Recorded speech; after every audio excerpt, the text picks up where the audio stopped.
Share बाजार आज सुबह जब खुला तो 250 अंकों की सेंसेक्स ने बढ़ोतरी ली थी। निफ्टी भी अच्छा कर रहा था, लेकिन बजट पेश होने के बाद बाजार धीरे धीरे नीचे आया और चौंकी जब बजट खत्म हो गया बाजार लगभग फ्लैट था। बाजार में उथल पुथल क्यों इस तरह की रही? हमारे साथ है अरुण केजरीवाल, शेयर बाजार एक्सपर्ट। हम उनसे बात करते हैं। क्या वजह रही कि नेगेटिव तरीके से रिएक्ट किया मार्केट ने?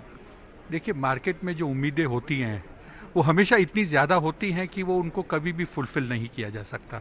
दूसरा, जो सिगरेट पीने वाले लोग हैं और जो उसे बनाती है आईटीसी, उसमें बड़ी गिरावट आई है क्योंकि टोबैको के ऊपर में जो ड्यूटी है वो बढ़ा दी गई है 60 रुपये से 70 रुपये। तो जितना नेगेटिव है, एक तरफ आईटीसी, एक तरफ पूरा का पूरा बाज़ार। तो मेरे ख्याल से सेंसेक्स की गिरावट को बहुत ज़्यादा ध्यान नहीं देना चाहिए। उसे आप छोड़ सकते हैं या ये एक तरह से एक महज इत्तेफाक कहिए कि सिगरेट के ऊपर हमेशा होता है और इसलिए हुआ है। लेकिन अगर आप बाज़ार जो चाहता था, बहुत कुछ आ गया है। हो सकता है इसे 2 दिन लगे समझने के लिए।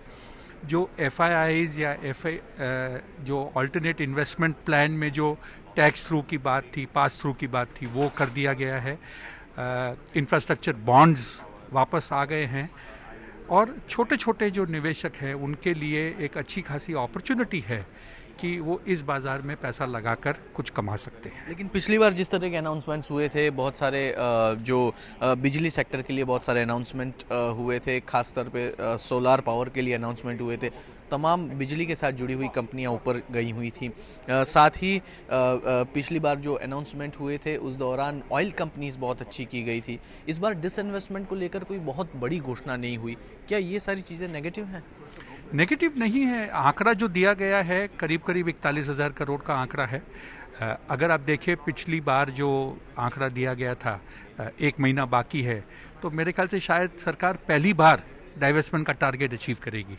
तो इस बार भी जो टारगेट दिया गया है रियलिस्टिक दिया गया है और इसमें एक नई एवेन्यू जो ऐड की गई है कि लॉस मेकिंग यूनिट्स की भी डिवेस्टमेंट करेंगे, जिससे कि वो एक तरह से जो नासूर है वो बैलेंस शीट से धीरे धीरे निकल जाए।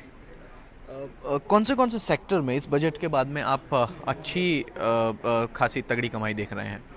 देखिए, सेक्टर स्पेसिफिक होने के के कारण मेरे ख्याल से जो बेटर होगा वो ये देखने के लिए कि ये बजट ने क्या अचीव किया है। ये बजट ने ईज़ ऑफ बिजनेस, जिसकी कई लोगों को शिकायत थी कुछ समय पहले तक, उसको एड्रेस किया गया है। अगर आप देखें तो जो छोटे छोटे इरिटेंट्स होते थे उनको दूर किया गया है और जो एक बहुत ही बड़ी एक समस्या थी, उसके लिए एक क्लियर स्टेटमेंट है कि 2017 से लागू होगा और 2017 से प्रोस्पेक्टिव इफेक्ट से लागू होगा, न कि रेट्रोस्पेक्टिव इफेक्ट से। ये एक बहुत बड़ी छूट है। अगर आप देखें तो जो विथहोल्डिंग टैक्स, जिसे अपन TDS कहते हैं लोकल में, जो फॉरेन इनकम पे होती थी या जो इनकम फॉरेनर्स को दी जाती थी, वो 25% होती थी, उसको 10% कर दी गई है।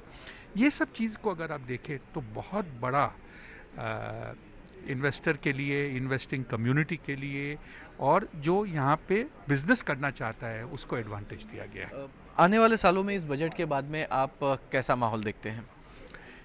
देखिए, आपने इसी सवाल के पहले एक चीज़ और पूछी थी कि कहाँ निवेश करना चाहिए। बजट में उम्मीदों जो थी पब्लिक की, उसके कारण बाज़ार काफ़ी आगे ही बढ़ चुका था। मेरे ख्याल से अब इम्पॉर्टेंट चीज़ ये रहेगा कि वैल्यूएशन और परफॉर्मेंस ऑफ कंपनीज दोनों मैच होगी, लेकिन बाज़ार हेल्दी रहेगा, रोबस्ट रहेगा और इन्वेस्टमेंट रेगुलर बेसिस पे होता रहेगा।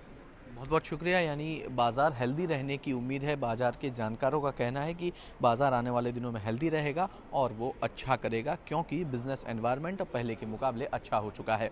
मयूर परीख, ABP न्यूज़, मुंबई।